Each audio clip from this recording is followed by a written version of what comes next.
வணக்கம். இலங்கை செய்திகளுடன் நான் ரோஷன். விரிவான செய்திகளுக்கு முன் தலைப்புச் செய்திகள். மக்களின் சுகாதாரத்தை மேம்படுத்துவதற்கான திட்டத்தில் தலைமைத்துவம், நிபுணத்துவம் மற்றும் அறிவு அவசியம். நலிந்த ஜாதிச தெரிவிப்பு. சபாநாயகர் ஜெகத் விக்ரமரத்னவுக்கு எதிராக முன்வைக்கப்படவுள்ள நம்பிக்கையில்லா தீர்மானத்தின் வரைவு தயாரிக்கப்பட்டு நிறைவடைந்துள்ளதாக ஐக்கிய மக்கள் சக்தி அறிவிப்பு. பொதுநலவாய விளையாட்டுப் போட்டிகளில் பங்கேற்க பிரித்தானியா சென்று நாடு திரும்பாமல் அங்கு தலைமறைவாகிய 10 இலங்கை வீரர்களுக்கு எதிராக சிவப்பு பிடியாணை. அரசியலுக்காகவும் வாக்குகளுக்காகவும் தமிழ் மற்றும் முஸ்லிம் மக்களிடையே துவேசத்தை ஒரு சிலர் உண்டாக்கினார்கள் என்று நாடாளுமன்ற உறுப்பினர் நிசாம் காரியப்பர் சுட்டிக்காட்டு. தொடர்வது விரிவான செய்திகள். இணைந்திருங்கள், நலமாக இருங்கள் என்ற தேசிய திட்டம் தொடங்கப்பட்டது. இலங்கை சமூக மருத்துவர்கள் கல்லூரி எதிர்கால சுகாதார சவால்களை சமாளிப்பதில் முக்கிய பங்கு வகிக்கும் என்று சுகாதார மற்றும் வெகுஜன ஊடக அமைச்சர் நலிந்த ஜாதிச தெரிவித்துள்ளார். இந்த தேசிய பிரச்சாரம் இணைந்திருங்கள், நலமாக இருங்கள் என்ற தலைப்பில் வெள்ளிக்கிழமை கொழும்பு கலகாரி ஹோட்டலில் சுகாதார மற்றும் வெகுஜன ஊடக அமைச்சர் நலிந்த ஜாதிச தலைமையில் நடைபெற்றது. இதன் நோக்கம் வாழ்க்கையின் அனைத்து நிலைகளிலும் ஒட்டுமொத்த நல்வாழ்வை மேம்படுத்துவதாகும். இந்த திட்டம் குழந்தைகள் முதல் முதியவர்கள் வரை உடல், மன, சமூக மற்றும் ஆன்மீக நலனை ஊக்குவிக்கின்றது.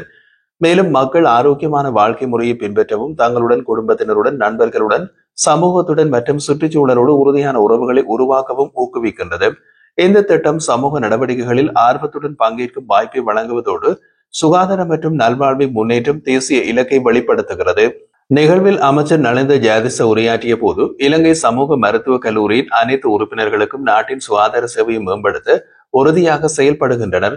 தாய் மற்றும் குழந்தை சுகாதாரம், நோய் தடுப்பு மற்றும் நோய் கட்டுப்பாடு போன்ற துறைகளில் அவர்களை குறிப்பிடத்தக்க பங்களிப்பு செய்கின்றார்கள். நமது சுகாதார பணியாளர்கள் கொழுப்பணி அர்ப்பணிப்பு மற்றும் சமூகத்தின் தேவைகள் பற்றிய ஆழமான புரிதலோடு உலகிற்கு முன்மாதிரியாக திகழ்கின்றனர். சுகாதாரத்துறை என்பது ஒரு சேவை மட்டுமல்ல, அது தேசிய சமூக மற்றும் பொருளாதார முன்னேற்றத்தின் அடித்தளம். நோய் தடுப்பு நடவடிக்கைகள் மூலம் ஆரோக்கியமான சமூகங்களை உருவாக்குவது நமது வல்லுநர்களின் கடமை. இந்த நோக்கை நிறைவேற்றுவதில் சமூக மருத்துவர்கள் கல்லூரி தலைமைத்துவம், நிபுணத்துவம் மற்றும் அறிவை வழங்கி முக்கிய பங்கு வகிக்கின்றது. எதிர்கால சுகாதார சவால்களை சமாளிக்க விரிவான திட்டங்கள், பயிற்சி மற்றும் தெளிவான உக்திகள் தேவை. இவற்றில் சமூக மருத்துவர்கள் கல்லூரியின் பங்கு அத்தியாவசியமானது என்று தெரிவித்தார். சபாநாயகர் ஜெகத் விக்ரமரத்னவுக்கு எதிராக நாடாளுமன்றத்தில் முன்வைக்கப்படவுள்ள நம்பிக்கையில்லா தீர்மானத்தின் வரைவு தயார் செய்யப்பட்டுள்ளது என்று ஐக்கிய மக்கள் சக்தியின் நாடாளுமன்ற உறுப்பினர் அஜித் பி பெரேரா தெரிவித்தார். அவரது கூற்றின்படி இந்த நம்பிக்கையில்லா தீர்மானத்தின் வரைவு எதிர்வரும் 21ஆம் தேதி எதிர்க்கட்சிகளின் கட்சித் தலைவர்கள் சமர்ப்பிக்கப்படும். கட்சித் தலைவர்களின் ஒப்புதல் கிடைத்த பிறகு அதே வாரத்திலேயே எதிர்க்கட்சி நாடாளுமன்ற உறுப்பினர்களிடமிருந்து கையெழுத்துக்கள் சேகரிக்கும் நடவடிக்கைகள் மேற்கொள்ளப்படும். இதன் பின் தான் நம்பிக்கையில்லாத தீர்மானம் நாடாளுமன்றத்தில் முன்வைக்கப்படும் என்று குறிப்பிட்டார். அஜித் பி பெரேரா மேலும் சுட்டிக்காட்டுகையில், பிரதி பாதுகாப்பு அமைச்சர் அருண் ஜெயசரவுக்கு எதிராக முன்வைக்கப்பட்ட நம்பிக்கையில்லா தீர்மானத்தை சபாநாயகர் எந்த காரணமும் சொல்லாமல் நிராகரித்தார்.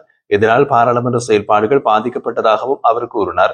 அவர் மேலும் தெரிவிக்கையில், சபாநாயகருக்கு எதிராக நம்பிக்கை இழப்பு காரணமாக இந்த நம்பிக்கையில்லா தீர்மானம் முன்வைக்கப்படுகிறது.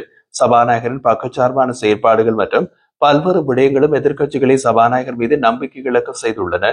இதனையடுத்து எதிர்க்கட்சிகளின் அனைத்து கட்சிகளின் ஒத்துழைப்போடு இந்த நம்பிக்கையில்லா தீர்மானத்தை நாடாளுமன்றத்தில் விரைவில் கொண்டுவர நடவடிக்கை எடுக்கப்படுவதாக அவர் தெரிவித்தார்.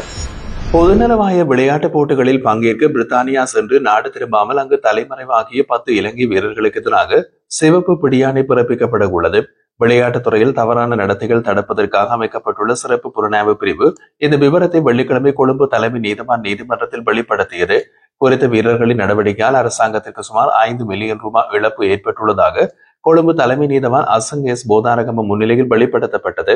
இதனை அடுத்து அந்த 10 வீரர்களுக்கும் வெளிநாட்டு பயணத்தடை விதிக்கப்பட்டதுடன் சிவப்பு பிடியாணையும் பிறப்பிக்கப்பட்டுள்ளது. இந்த வீரர்கள் 2022ஆம் ஆண்டு பிரித்தானியாவில் நடைபெற்ற பொதுநலவாய விளையாட்டுப் போட்டிகளில் பங்கேற்க சென்றிருந்தனர். ஆனால் அவர்கள் போட்டிகளில் பங்கேற்காமல் மீண்டும் இலங்கைக்கு திரும்பாமலும் இருந்து வருவதாக விசாரணைகளில் தெரிய வந்துள்ளது. விளையாட்டுத்துறை பணிப்பாளர் நாயகம் அளித்த முறைப்பாட்டின் அடிப்படையில் விசாரணைகள் நடைபெற்று வருவதாக அதிகாரிகள் நீதிமன்றத்தில் தெரிவித்தனர். மேலும் விசாரணை அதிகாரி வழங்கிய விளக்கத்தின்படி போட்டிகளில் பங்கேற்காமல் ஊழல் செய்ததாக எழுந்த குற்றச்சாட்டு தொடர்பாக ஊழல் தடுப்பு சட்ட எண் 24 பிரிவு 5 மற்றும் 6 குற்றச்சாட்டுகள் பதிவு செய்யப்பட்டுள்ளதாக அவர் தெரிவித்தார். இன ரீதியான அரசியலுக்கு அப்பாற்பட்ட ஒரு தேர்தலுக்கு முகம் கொடுக்க நாம் தொடர்ந்தும் அதனை பின்பற்ற வேண்டும் என்று நாடாளுமன்ற உறுப்பினர் நிசாம் காரியப்பர் தெரிவித்தார். தனியார் அரசியல் நிகழ்ச்சி ஒன்றில் கலந்து கொண்டு பேசிய போது அவர் இதனை கூறினார். தமிழ், முஸ்லிம், சிங்களம் என்ற அடையாளத்துக்கு அப்பால் மக்களின் நிலைமைகளை ஏற்றுக்கொள்ளக்கூடிய சூழல் நீதிமன்றத்தில் உருவாகியுள்ளதாக அவர் குறிப்பிட்டார். அவை குறித்து அரசாங்கம் எடுத்த சில முயற்சிகளை பாராட்டுவதாகவும் நிசாம் காரியப்பர் தெரிவித்தார். மேலும் அரசியலுக்காகவும் வாக்குகளுக்காகவும் தமிழ் மற்றும் முஸ்லிம் மக்களிடையே துவேஷத்தை ஒரு சிலர் உண்டாக்கினார்கள். தங்களுடைய இனத்தை முன்வைத்துக் கொண்டு மற்ற இனத்தால் தமது இனத்திற்கு ஏதேனும் அநீதி இழைக்கப்படும் என்ற தோற்றப்பாட்டை அரசியல்வாதிகள் பெரிதாக்கியதாக அவர் கூறினார். நேபாளத்தில் கைதாகிய இஷாரா செவந்தி மற்றும் மேலும் 6 பேரை கொழும்பு குற்றத்தடுப்பு பிரிவு விசாரணைக்காக இன்று அழைத்து சென்றது. இதற்கிடையில் அவர்கள் 90 நாட்கள் மேலும் தடுத்து வைத்து விசாரணை செய்யப்படலாம் என்று எதிர்பார்க்கப்படுகின்றது. போலீசார் கூறியதின்படி இந்த சம்பந்தமான அனைத்து ஆவணங்களும் பாதுகாப்பு அமைச்சுக்கு அனுப்பப்பட்டுள்ளன. இஷாரா செவந்தி உட்பட 4 கொழும்பு குற்றத்தடுப்பு பிரிவில் மற்ற 2 பேலியகுட குற்றப்புலனாய்வு பிரிவிலும் மேற்கு குற்றத்தடுப்பு பிரிவிலும் தடுத்து வைக்கப்பட்டுள்ளார்கள். குற்றவாளி கனேமுல சஞ்சீவ கொலை வழக்கில் முக்கிய சந்தேக நபராகவும் இஷாரா செவந்தி தற்போது கொழும்பு குற்றப்பிரிவால் வைத்து விசாரணை செய்யப்பட்டு வருகின்றார்.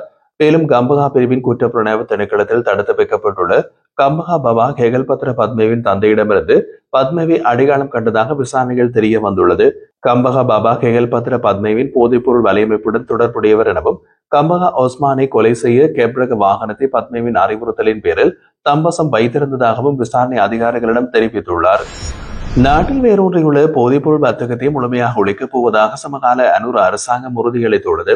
இதற்கான நடவடிக்கைகள் தீவிரமாக முன்னெடுக்கப்பட்டு வருகின்றன. அரசாங்கத்தின் ஆட்சி காலம் 1 வருடம் நிறைவடைந்துள்ள நிலையில் பாதாள உலகம் மற்றும் போதைப்பொருள் வலையமைப்புகளுடன் தொடர்புடைய முக்கிய நபர்கள் பலர் கைது செய்யப்பட்டுள்ளனர்.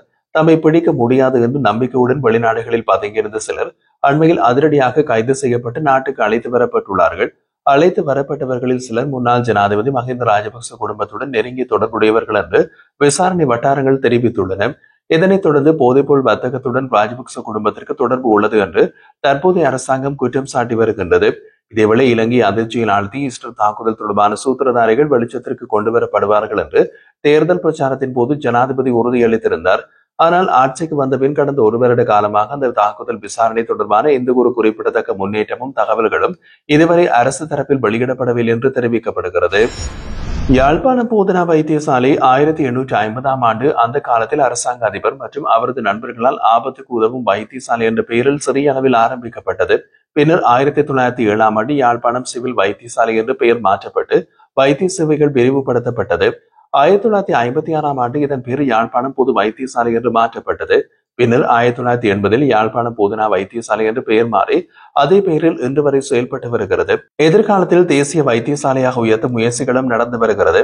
175 ஆண்டு சேவையை முன்னிட்டு பல்வேறு விழாக்கள் மற்றும் நிகழ்வுகள் திட்டமிடப்பட்டுள்ளது.